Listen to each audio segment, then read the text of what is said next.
नमस्कार शेतकरी मित्रहो, शेतकरी स्पेशल या यूट्यूब चॅनलमध्ये तुमचे सहर्ष स्वागत आहे। तर बघू शकता शेतकरी मित्रहो, 10 जून रोजी लागवड केलेली आपली US ॲग्री 7067 या कपाशीला कशा प्रकारे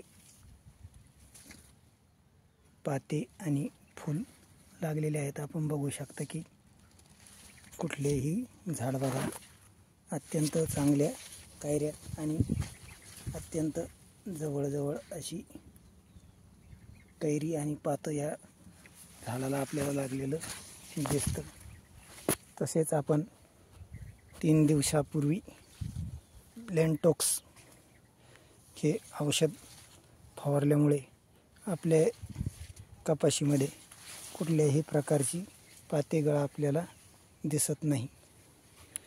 तर नक्की सांगा शेतकरी मित्रांनो, कसा वाटला आपला US ॲग्री 7067 या वाहनाचा प्लॉट। धन्यवाद। जय जवान जय किसान।